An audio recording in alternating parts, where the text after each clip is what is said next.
You don't forget your first Amiga game.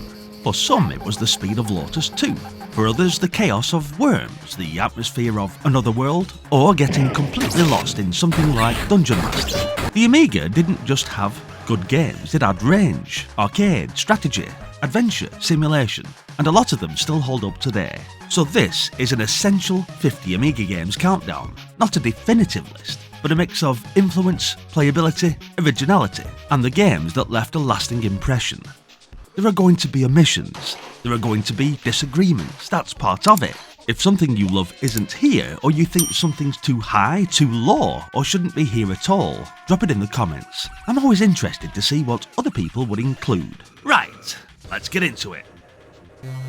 Acid Software were building a reputation for top quality games back in the day, and Super Skidmarks, the sequel to their highly acclaimed original, added plenty of new features, from extra cars and tracks to the brilliantly daft caravan towing. Playability is what this is all about. You launch off the line in full boy racer style, nudge rivals into barriers, drift through corners and hit ramps at speed, and it's great fun. It's rough, scrappy racing, where bashing, sliding and weaving your way to the finish line is exactly the point. From scrappy, full contact racing, the next game slows everything right down and puts you in charge of an entire planet. You play Paul Atreides, son of a powerful duke, as your family settles on the desert planet Arrakis in what's essentially a graphic adventure with strong strategy elements. You travel across the planet searching out sieges, befriending the Fremen and putting them to work, whether that's mining spice, training an army, or cultivating the land, all while keeping the rather demanding Emperor supplied. It starts off engaging with superbly drawn graphics and maps giving everything a slick presentation, and as more systems open up, it gradually begins to make sense. I revisited this on a livestream and found myself getting back into it quite quickly, especially thanks to the music. It looks great, the controls are intuitive, and it's a polished game with a fascinating premise, particularly if you were a fan of the David Lynch version of Dune it was based on. From long-term planning and shifting alliances, things become far more direct and far more explosive. This one doesn't need much introduction. You control a team of worms and attempt to obliterate the opposition using a ridiculous arsenal of weapons, carefully aiming across landscapes that can leave you either perfectly placed or completely exposed. It's light-hearted, packed with comical sounds and cartoon-style animation, and somehow turns garden invertebrates into hours of entertainment. The multiplayer is where it really comes alive, with matches quickly turning into full-blown rivalries. I definitely remember falling out with my brother over this one. It's simple, effective and endlessly replayable, with tactics, variety and randomly generated landscapes ensuring no two battles play out the same. That competitive edge doesn't disappear in the next one, it just trades worms and weapons for engines, but keeps the firepower. Supercars 2 is flat out foot to the floor racing, but calling it just a racing game doesn't really do it justice. Combat is a big part of it, with guns, bombs and mines all used to take out your opponents because apparently driving fast wasn't quite enough. Between races you head into the shop to repair damage and upgrade your car with better armour, weapons and performance tweaks. Later tracks introduce jumps, tunnels and tighter layouts, turning races into a proper bumping barging battle from start to finish. And in the head-to-head, that's where it really comes alive, especially if you were lucky enough to link two Amigas. From aggressive, weapon-filled racing, everything shifts towards patience, exploration and problem-solving. But which type of games did you prefer? The competitive madness like Worms and Supercars 2, or something slower and more thoughtful like Dune? To qualify as a member of Reknot's Rangers, you must prove yourself as an accomplished thief. And in the Guild of Thieves, you're dropped into the land of Karovnia and told not to return until you've gathered as much loot as possible. It's a huge adventure with over 100 locations spanning castles, temples, caves and countryside, packed with objects that may, or may not, be useful, Quite often, the most mundane item turns out to be exactly what you needed. That unpredictability is part of what makes it so enjoyable, and it remains one of the best text adventures I played on my Amiga. And yes, the porn was great, but for some reason I always preferred this one. The puzzles range from gentle to genuinely tricky, with clues hidden in books, descriptions and the environment itself, encouraging you to explore and experiment. From reading and experimenting, the next game brings strategy to life in a far more visual and hands-on way. North and South lets you relive the American Civil War, but in a madly comical way. From the moment a mad bugler and a neighing horse charge onto the screen, it's clear this isn't your typical war game. You move across a simple map of the USA, directing your forces, capturing territory for income and cutting rail lines to disrupt the enemy. Battles then shift into frantic arcade sequences, whether you're storming forts or scrambling across rooftops with a timer ticking down. The mix of cavalry, artillery and infantry works brilliantly, and the cartoon visuals, humour and memorable sound effects bring everything to life. It's simple, offbeat and very enjoyable. A fresh arcade take on the Civil War that still stands out. That blend of strategy and action gives way to something more focused on movement, timing and puzzle solving.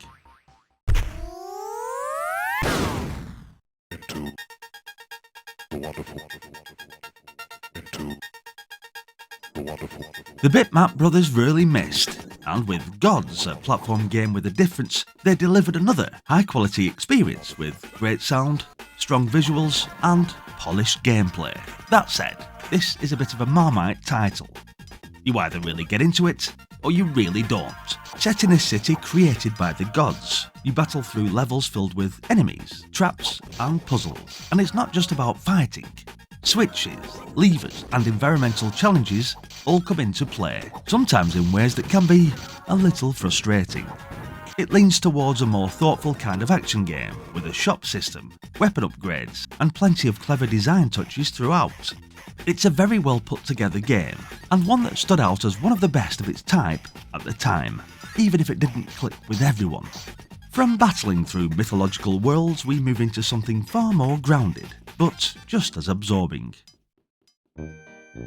Welcome to Theme Park, a world of overpriced burgers, looping coasters and bouncing castles. And it doesn't take long to realise this is something special.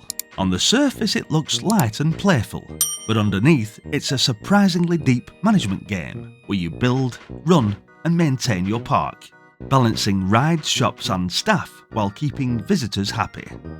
There's a huge amount to manage, from research and wages to even the salt levels in your chips, and somehow it all just works. It's one of those games where you can't help but get drawn in. It's far more addictive than it first appears, and I remember this being massive back in the day. We were all talking about it at school. It really did feel like one of those standout games at the time. After building and managing your own world, the next game puts you right inside a far more dangerous one.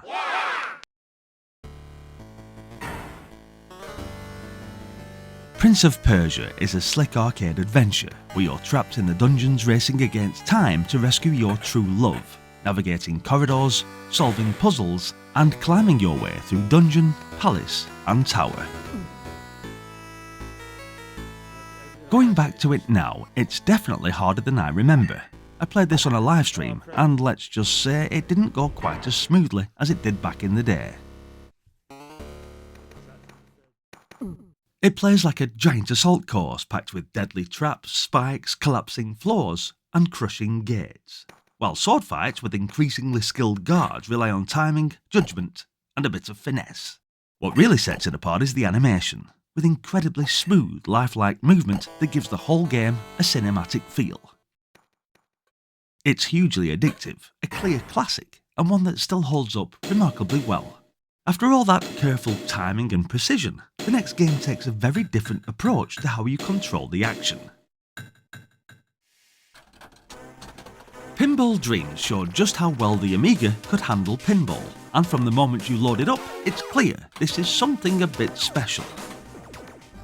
You get 4 tables, each with its own theme, music and layout, all running with incredibly smooth movement and impressively realistic physics. The ball reacts exactly how you'd expect, which makes a huge difference to how it plays. It's simple to pick up, keep the ball in play and chase high scores. But that's exactly why it's so addictive. You're always tempted into just one more go, which usually turns into quite a few more.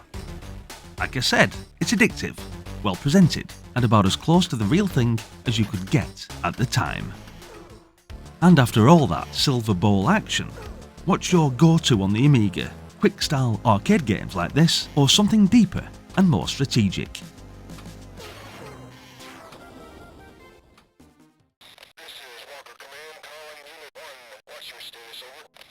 Walker is all-out action, but far from your typical run-and-gun shooter. You take control of the AG-9 Walker, a towering, heavy-duty war machine on legs, stomping through different time periods and destroying pretty much everything in sight. Lovely! It's simple, really. You kill things, but the pace barely lets up, with enemies attacking from all actions, from tanks to aircraft to paratroopers, and some fairly strange futuristic creations. At the same time, you're managing heat, aiming with the mouse, and constantly on the move. The Walker itself is brilliantly animated, and the sound design really sells the madness, giving it that full-on battlefield feel. It's tough, fast, and relentless. A polished, high-quality shooter that stands out on the Amiga. From all that non-stop destruction and shooting everything to bits, the next game takes things in a very different direction.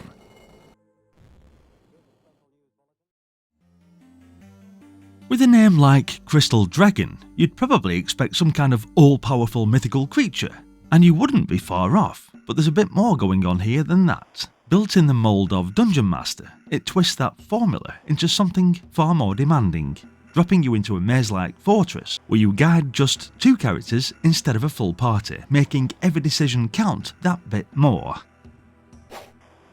The magic map fills in as you explore, showing where you've been, which is a good job, because even with it, I still managed to get lost on a live stream.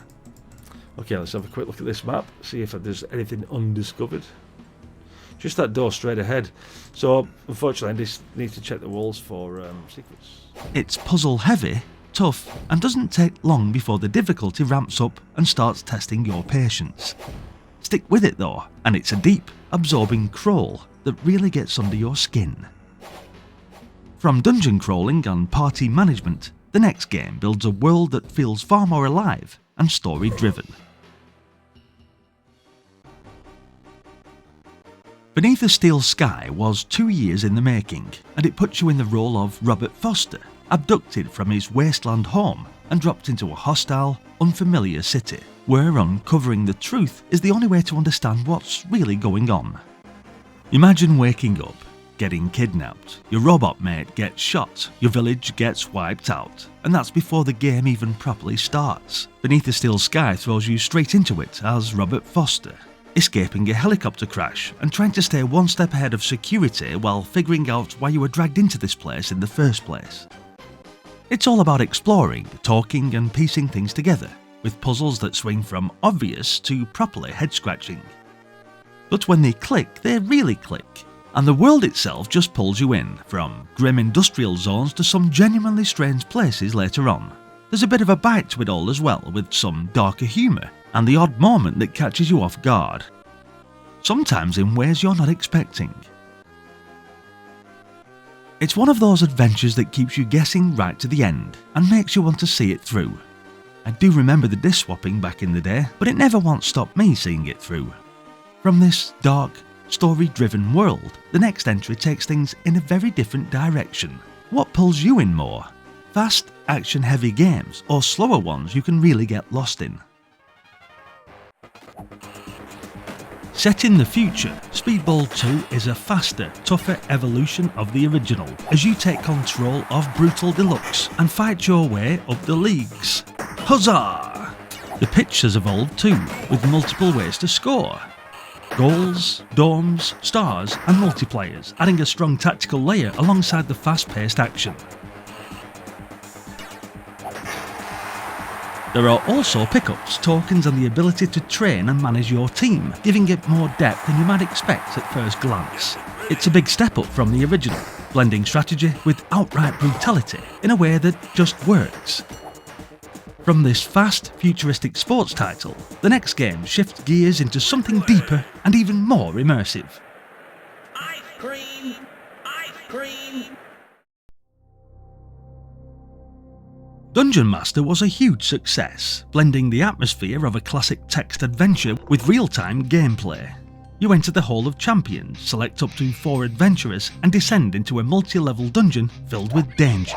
The graphics were strong for the time, and the mouse-driven interface lets you interact with almost anything, moving objects, casting spells and managing your party as you go. Along the way you deal with puzzles, hidden passages, trapdoors and increasingly complex mechanics, with combat, magic and mapping all essential to survival. It's a deep, immersive experience, and one I remember losing hours to just trying to push a little bit further. From managing a party in a dungeon, the next game puts you in charge of an entire football club.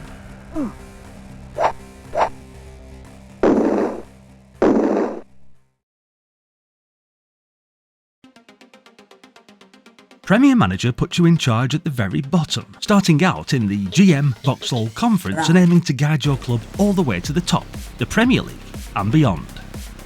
You're juggling finances, sponsorships, transfers, training and tactics with a system that's easy to get into but has plenty of depth once you settle in. Team selection and training are a big part of it, letting you shape players while balancing budgets, improving facilities and chasing results week by week. There were loads of football management games around at the time, but I don't know, I just loved this one. I'd loaded up on a rainy day, and before I knew it, 6 hours had gone. Lunch, uneaten, completely hooked. And from the touchline, we're back into the world itself, solving puzzles and driving the adventure forward.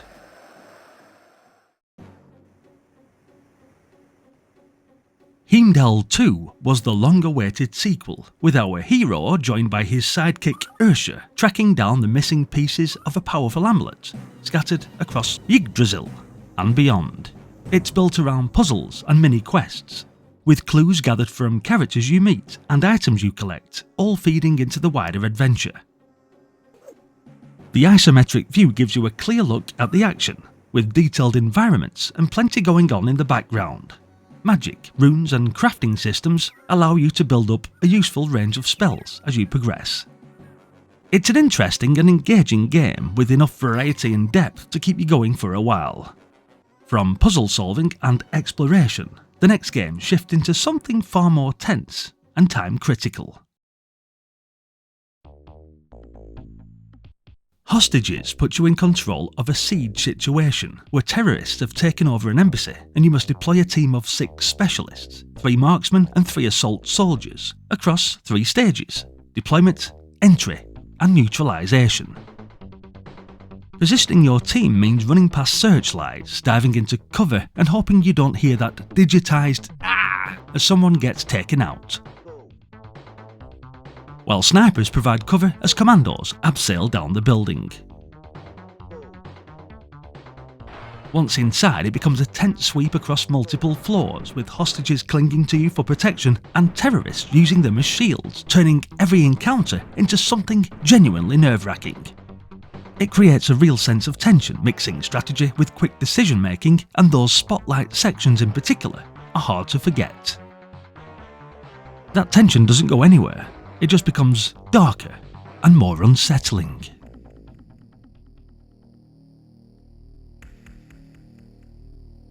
DreamWeb is a dark, unsettling point-and-click adventure where you control Ryan moving through a murky world that feels like Blade Runner meets EastEnders, hunting down targets to restore balance to the DreamWeb. You move between locations, flats, bars and hotels, exploring, interacting and collecting items. With environments packed full of objects, not all of them useful, but all adding to the atmosphere.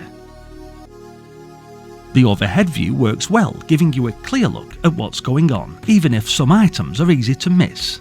And the soundtrack really helps set the tone with a moody industrial feel throughout.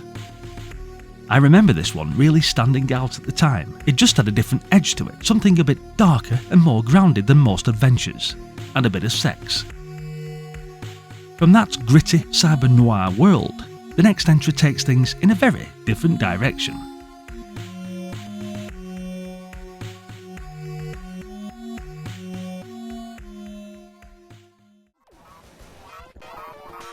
Zool is fast, really fast. From the moment you start, it throws you into the bright, chaotic world filled with sweets, toys and all sorts of strange obstacles, as you run, jump, shoot and fight your way through 7 themed areas. The pace is relentless, with smooth scrolling, colourful visuals and a character that feels quick and responsive, packed with moves from spinning jumps to slides and attacks. It's one of those games where you can't hang about, you just react, keep moving and try to stay in control while everything comes at you at once. I remember this one standing out at the time for just how fast and vibrant it felt, compared to everything else. From that full-on speed and colour, the next entry eases things into a far more controlled and competitive setting.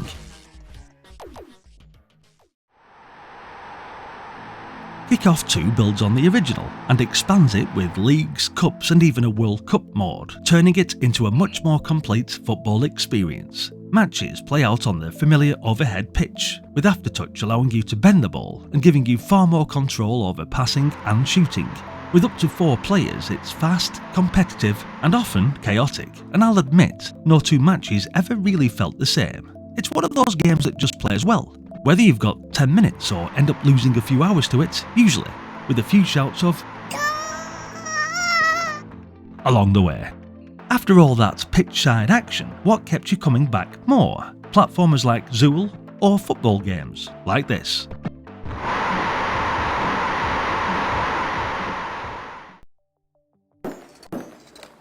Battle Chess takes a simple idea and brings it to life, with a marbled board viewed from above and pieces that animate as they move, each with their own personality.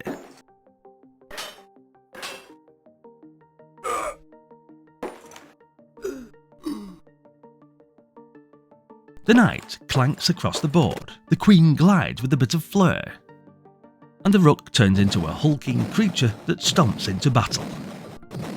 When pieces meet, the game shifts into animated duels, from sword fights to spells that leave opponents as nothing more than a pile of bones. It turns every match into something far more entertaining than you'd expect. And for me, it was actually how I learned to play chess, so there's a bit of nostalgia tied to this one.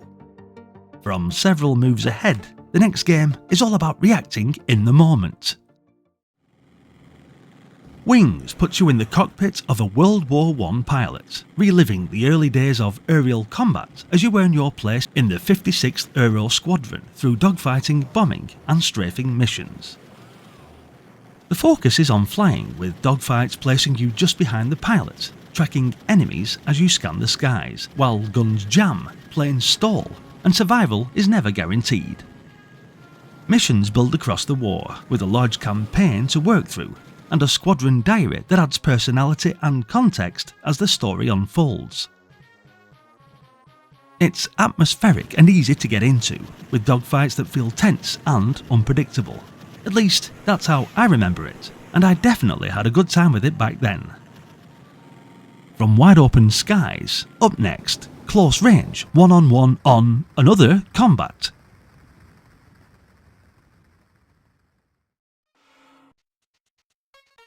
IK Plus takes the classic karate formula and flips it on its head, turning it into a frantic 3-way fight where 2 opponents come at you at once. The fighting is fast and responsive, with a wide range of moves, high kicks, sweeps, backflips and that brilliant double kick that can take out both opponents in one go. Around it all, the single backdrop is full of little touches. Leaves falling, fish jumping, a periscope popping up, even Pac-Man wandering about, giving it plenty of character. If I had to sum it up, it's simple, immensely playable, and one of those games that keeps pulling you back in, even when your hand's aching from gripping the joystick a bit too tightly. And it has to be said, just as good on the Commodore 64. From that frantic fight for survival, the next entry opens things up into something far bigger in scale.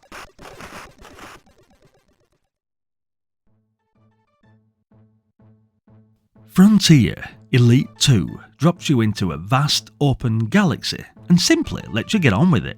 With billions of stars and thousands of inhabited systems, the scale alone is enough to make an impression. There's no single objective, you carve out your own path, whether that's trading, combat, smuggling, exploration, or taking on missions across different spaceports. It's the freedom that really stands out, along with the sheer size of the universe and the level of detail from large space stations to planetary landings and shifting day and night cycles. Before long, it becomes the kind of game you can lose hours to without really noticing, completely absorbed in your own journey through space.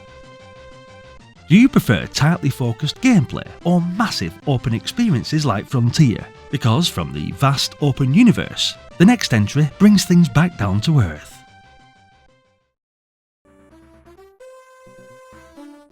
Indiana Jones and the Fate of Atlantis is a large globe-trotting adventure that takes Indy across locations like Monte Carlo, North Africa, Crete, and of course, Atlantis itself.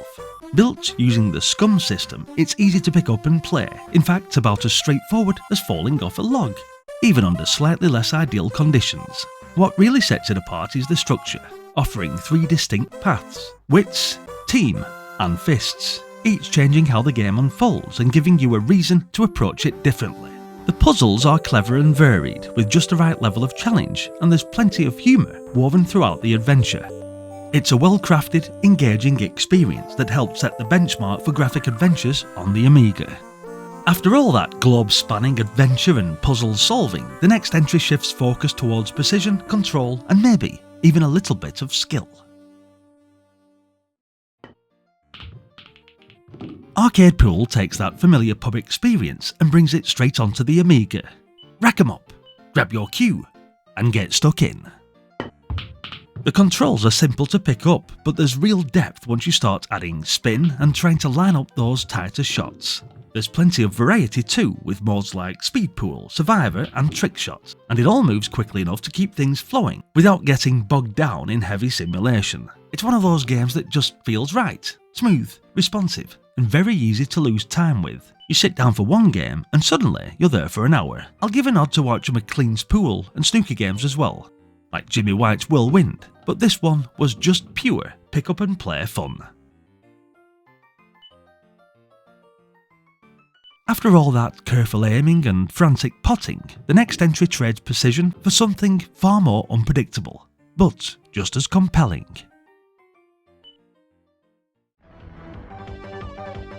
Dyna Blaster is one of those games that grabbed me by the trousers and forced me and my mates to play it over and over again.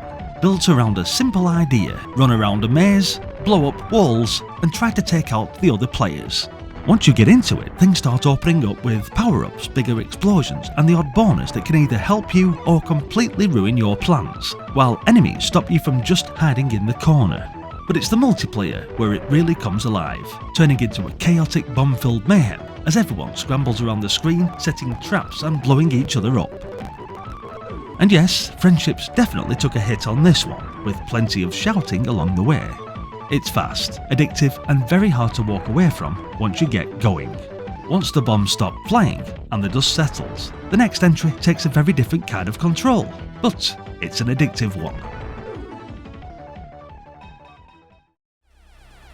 Project X is a full-on, side-scrolling shoot-'em-up in the style of R-Type, throwing you straight into wave after wave of enemies with very little let-up.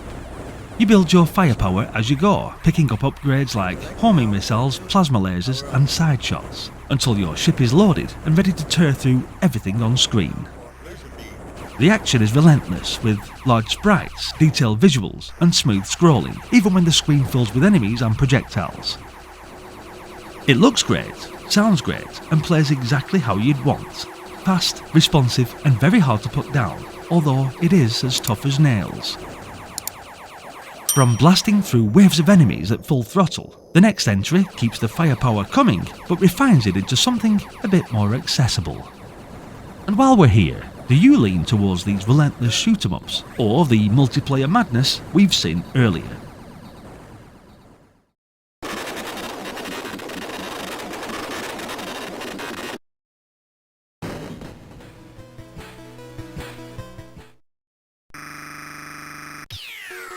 Following the original was never going to be easy, but Turrican 2 builds on it by refining the gameplay and smoothing out the rough edges. And the improvements are clear straight away. You're armed with a wide range of weapons, from lasers to mines, flamethrowers and smart bombs, as you battle your way across 5 planets filled with more varied and intelligent enemies. The levels feel bigger, the action more polished, and the darker, atmospheric backdrops add to the overall experience. It keeps everything that made the first game work, but tightens it up into something that feels more complete, challenging, but never unfair.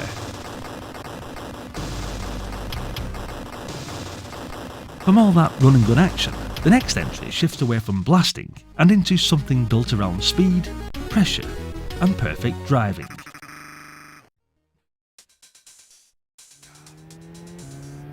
Lotus Turbo Challenge 2 builds on the original by shifting to an outrun style format, with timed stages where the goal is simply to reach each checkpoint before the clock runs out. It's fast, colourful and constantly changing, with different environments like night driving, fog, snow and marshland all affecting how the car handles. What really stands out is the pressure, that constant countdown as you push to reach the next checkpoint just in time. There's plenty to get through as well, with a long run of stages that keeps things varied, and multiplayer adds another layer, whether you're going head to head or sharing the screen. It's one of those races that's easy to jump into but hard to put down once you get going. After all that speed, the next entry leans into freedom and experimentation. Hunter drops you behind enemy lines and gives you the freedom to approach missions however you like, with very little holding you back apart from time. You can use almost anything you come across: cars, tanks, boats, helicopters, while searching buildings, gathering equipment and taking out objectives in whatever way suits you. I'll be honest, I spent most of my time just driving around in the vehicles, and I even did exactly that again on livestream. What makes it stand out is how open it feels, with different ways to tackle each mission and decisions that can affect how things play out. Whether you go in guns blazing or try something a bit more tactical, it's one of those games where no two runs feel quite the same. From that freedom and experimentation, let's expand that sense of control across an entire civilization. Civilization starts small, giving you a single group of settlers and asking you to build something far bigger, growing from the Stone Age all the way into the future. You explore, found cities and gradually expand, taking on multiple roles along the way, from managing resources and diplomacy to leading armies and developing new technologies. As your civilization grows, so does the challenge, with rival nations and barbarians ensuring you're never alone. It's easy to get into, but the more time you spend with it, the more it pulls you in, with each playthrough unfolding differently. Before long, it becomes dangerously addictive, with more depth than Oliver Reed's wine cellar. From shaping entire civilizations across thousands of years, let's jump forward into a very different kind of future. How about the year 2142? Flashback is a cinematic arcade adventure that stood out for its smooth animation and film-like presentation, building on the style Delphine had already become known for. You play as Conrad B. Hart, a scientist trying to recover his lost memory after being captured, setting off on a journey that moves from jungle escape to a futuristic city. The controls on the Amiga take a little getting used to, but once they click, Conrad moves with precision, running, jumping and rolling in a way that feels very similar to Prince of Persia. What really sets it apart is the animation, with fluid, realistic movement that gives everything a more grounded, cinematic feel.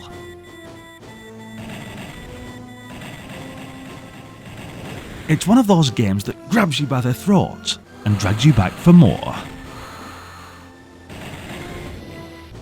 From that cinematic adventure, let's once again return to godlike control.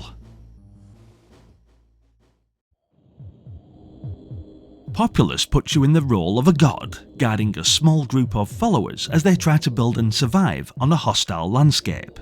You shape the world itself, raising and lowering the terrain so your people can expand, while gradually increasing your power through their worship.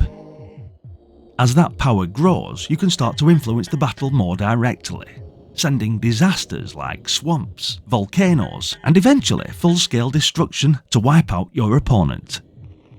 It quickly becomes a struggle for dominance where one world doesn't feel big enough for both of you. There's something very compelling about watching your influence spread and your power grow over time.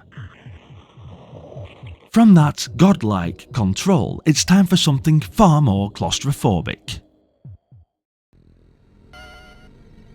Alien Breed is a top-down shooter where two Marines are sent to investigate a silent, abandoned space station, stepping into corridors where something has clearly gone very wrong. It can be played solo, which makes it feel far more isolated, but it still holds up just as well. As you move through the station, you collect ammo, keys, credits and supplies, using terminals to buy weapons while working through objectives like reaching lifts or destroying reactors before making your escape. It may have taken a bit of inspiration from Aliens, just a little, but it ends up being tense, fast-paced and great fun, especially in two-player where things quickly turn chaotic. Unfortunately, I didn't have a second player, but you get the idea. From those tight, alien-infested corridors, the next entry takes isolation even further, more vulnerable and far less forgiving. Another world begins with a failed experiment, as Lester Turrican is pulled from his lab into a strange and hostile alien world. You start off submerged in what can only be described as some kind of alien pool, before emerging into a barren landscape filled with danger, from strange creatures and a relentless black beast, to armed aliens who capture you and throw you into slave mines. From there, it's all about survival and escape, using a rechargeable laser and working through puzzles, platforming, and constant threats that keep the pressure on. It has a distinctive cinematic feel, often compared to Flashback, with excellent sound design and that unmistakable film-like atmosphere, along with the unforgettable Mantumba, which for some reason still sticks. It's one of those games that just keeps pushing you forward whether you're ready or not. From this isolated and hostile world, the next game moves into something very different, where chaos and invention collide on a much broader scale.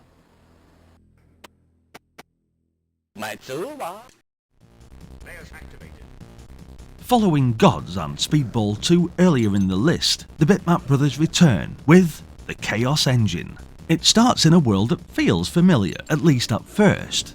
A mysterious machine hidden within a castle begins warping space and time, unleashing waves of strange and hostile mutations, so things quickly take a turn.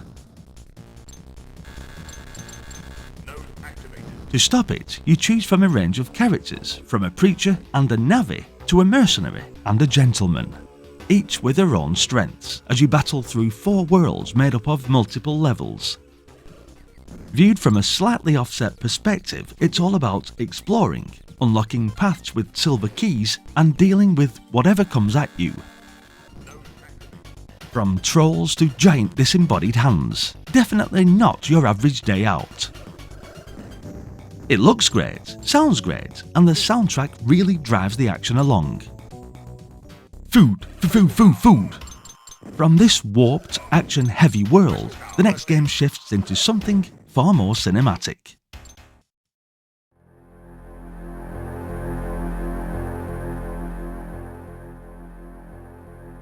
The desert, unchanged for millions of years, yet witness to a biblical prophecy come true that one day the meek shall inherit the earth.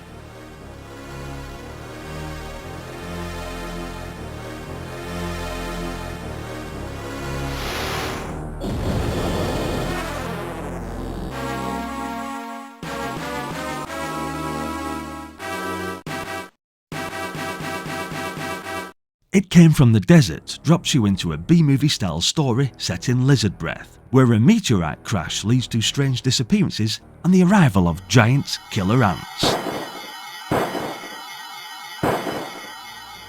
You play a geologist trying to convince the authorities that the threat is real, all while working against the clock, with just 15 days before everything spirals out of control. Most of the game is spent interacting with characters, gathering evidence, and making choices that shape how events unfold. It mixes adventure elements with arcade-style moments, from blasting ants to escaping a hospital in a wheelchair, which is about as chaotic as it sounds.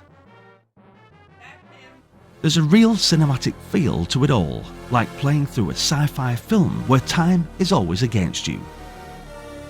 From that race against time and creeping threat, it's time for strategy and expansion to take over completely.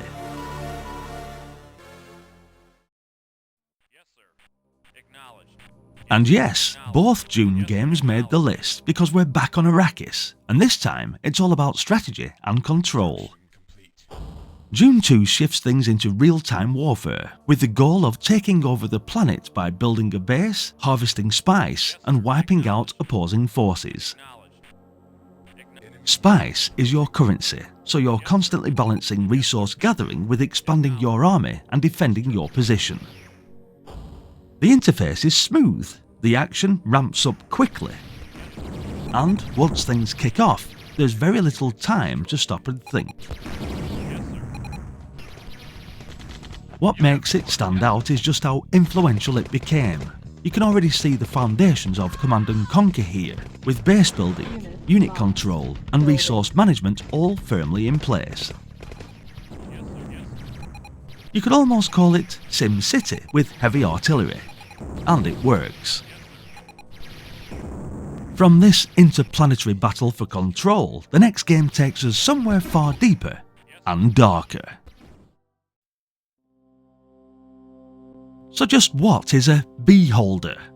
Well, Eye of the Beholder 2 is a classic dungeon crawling RPG that does exactly what you'd expect, and does it very well. You build your party, tweak their stats, then guide them through dungeons, fighting, casting spells, and solving puzzles as you go. The adventure begins in a forest before moving into the Temple of Dark Moon, where you sharpen your skills, uncover hidden areas, and eventually push deeper into the dungeon, dealing with whatever's waiting for you, including a few less than friendly locals guarding the entrance.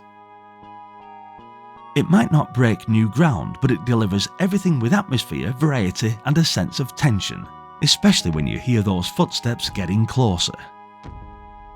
Still one of my favourite RPGs on the Amiga, and one I've gone back to more than once. From a dungeon crawl with creeping tension to somewhere completely different.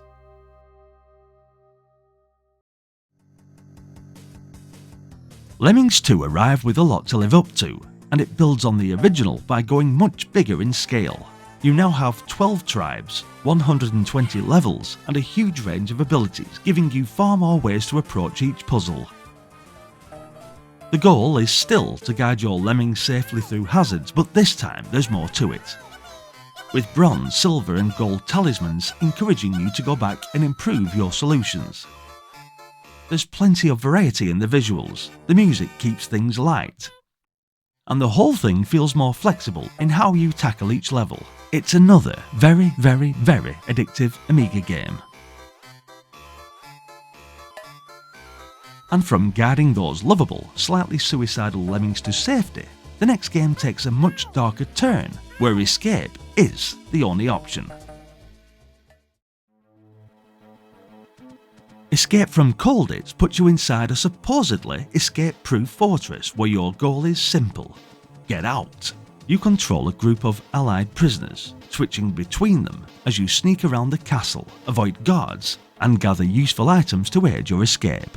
It's all about the careful planning, searching through a maze of rooms, picking up keys, uniforms and passes, and working out whether to slip through tunnels or try your luck bluffing your way past the guards. The tension comes from the structure, with guards following routines and every move needing to be timed just right. There are dozens of ways to escape, though I'll be honest, I've only ever managed a couple, A good one. even after attempting it again on a live stream. Now, not to open that side door because there was nothing behind it. It's a game built on patience, experimentation, and a bit of nerve. And if you think escaping Colditz takes effort, try dealing with pirates, voodoo, and a certain ghost who just won't stay buried.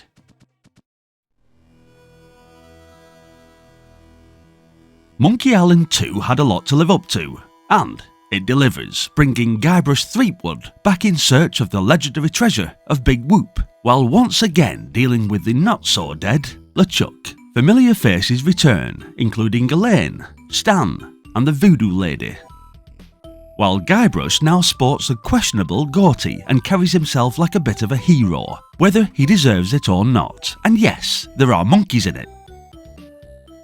The adventure spans multiple islands with exploration, puzzles, and dialogue at the core, while the iMuse system shifts the music seamlessly as the tone changes from light to more eerie moments.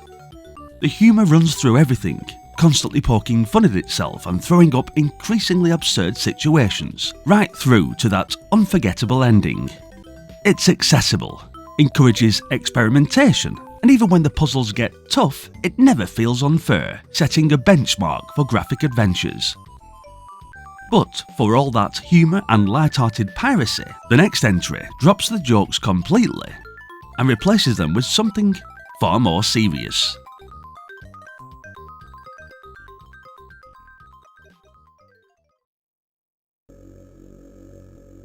Moonstone doesn't hold back.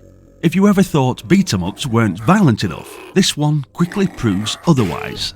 You and up to 3 others take control of knights, exploring 4 territories, battling creatures, collecting gold and spells, and racing to find the keys needed to enter the Valley of the Gods. All while keeping an eye on what everyone else is doing. There's more to it than just hacking away, with a bit of strategy in how you approach each encounter, but it's the presentation that really stands out. The violence is front and centre, with limbs flying, blood everywhere, and some memorable ways to meet your end, to the point where you almost want to see what happens next.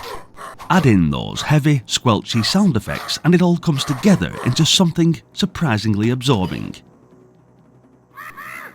If you like blood and carnage, the next game turns conflict into something far more calculated and far more serious.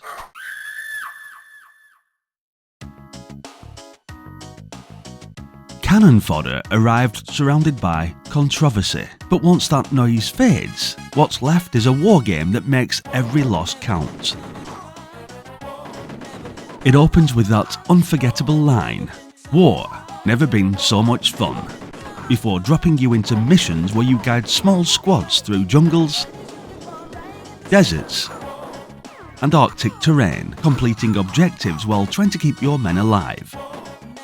You begin with a pool of 360 soldiers, but only a few go into each mission, and as they fall, they're gone, replaced by new recruits, while survivors rank up, making every decision feel that bit more important. The controls are simple and instinctive, but beneath that is a constant balancing act of movement, positioning, and timing, especially as the difficulty ramps up. Each soldier has a name, and that small detail changes everything, because when they're gone, you notice. It's gripping, relentless, and far more thoughtful than it first appears. From the battlefield, where every life matters, the next game you don't control a squad, but an entire world. Understood that they're going to die early. Yeah, the hill. It's quite sad as well with the music and the music.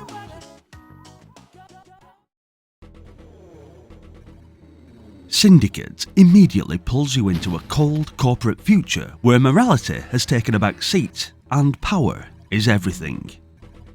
You take on the role of an executive controlling a squad of cyborg agents carrying out missions across sprawling cities. From assassinations to persuading key targets to join your side, all in the pursuit of global control. The interface is simple, but there's plenty going on beneath it. from research and upgrades to managing territories and resources, with each decision feeding into your overall progress. It's a game where control and consequence go hand in hand, blending action and strategy in a way that keeps you fully engaged. There's something unsettling about how detached it all feels, and that's exactly what makes it work.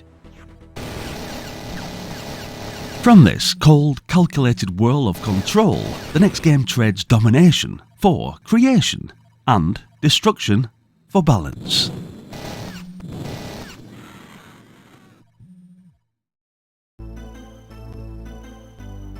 The Settlers offers something very different, shifting the focus away from destruction and towards careful development, where success comes from planning rather than force. You don't control individuals directly, but instead oversee an entire settlement, guiding your people as they build, produce, and expand.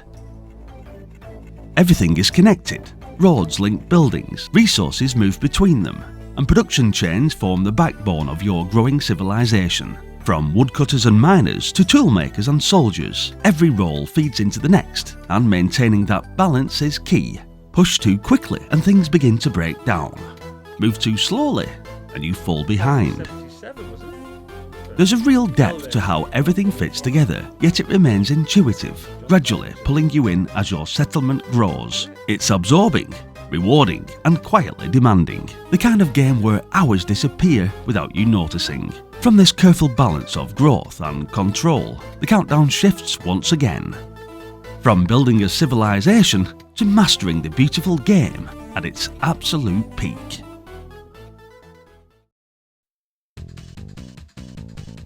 Sensible World of Soccer takes everything that made Sensible Soccer so compelling and expands it into something far greater, combining fast-flowing action with a world that feels vast and alive. It's simple to pick up, but difficult to truly master, and once it clicks, it becomes completely absorbing. The control is precise, the ball zipping around with that unmistakable responsiveness, while matches unfold at a pace that keeps you constantly involved.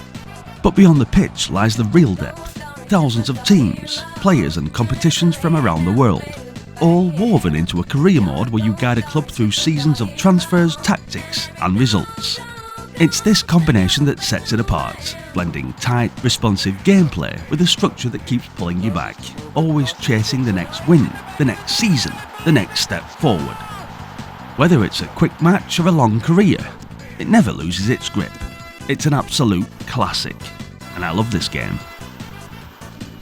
From this global stage of skill and precision, the countdown now reaches its peak. A game that didn't just define a genre, but set the standard everything else would be measured against. But before that, let's have a look at some honourable mentions.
The design's ready.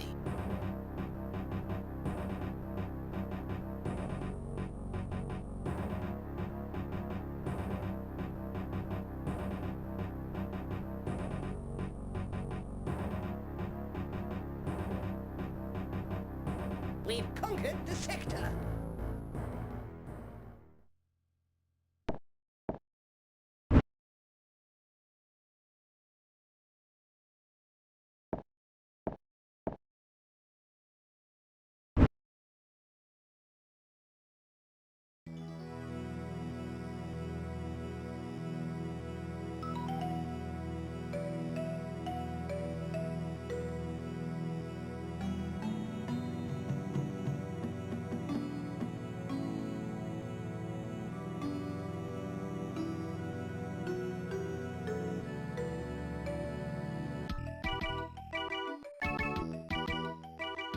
The secret of Monkey Island is where the graphic adventure truly finds its identity, blending humour, story and design into something that feels complete from the very beginning. You play as Guybrush Threepwood, an inspiring pirate arriving on Melee Island where something isn't quite right. The pirates have lost their nerve, all because of the looming threat of the ghost pirate LeChuck. To prove yourself, you take on 3 trials: sword fighting, treasure hunting and thievery, before setting out on a much larger adventure. The world is full of memorable characters from Elaine Marley to Stan, each adding to a story that runs through every part of the game. Sword fights rely on wit rather than timing, trading insults instead of blows, while the puzzles range from clever to genuinely challenging, often leaving you knowing what needs to be done, but not how to do it. Everything is handled through a simple point-and-click interface, making it easy to explore, interact and experiment, while the presentation, from the visuals to the music, creates a rich, atmospheric world. What really sets it apart is the humour, constantly present, self-aware and genuinely funny, giving the whole adventure a personality that few games can match. It's a game that draws you in, keeps you there, and leaves a lasting impression long after it's finished. And that's why, even now, it still stands as one of the finest adventure games ever made. Check out my Monkey Island live streams if you want to watch me complete both this and its sequel, and have some entertainment along the way. Whew, that was a long video, and that's the list. 50 games, each with its own identity, each doing something memorable, and together showing just how varied and creative the Amiga era really was. From fast arcade action and brutal shooters to deep strategy, adventures and everything in between. It's a library of games that Amiga owners could have been proud of, and more importantly, that still holds up pretty well today. Of course, this is just one take on an essential 50. There are always going to be great games that didn't make it in, and others you'd move around. So now it's over to you. What did I miss? What would you change? And what absolutely has to be in your own Amiga top list? What would have been your honourable mentions? If you enjoyed the video, hit like, it really does help. And if you want more retro content just like this, consider subscribing to the channel, as there's plenty more to come. Thanks for watching guys, and until the next one, bye for now.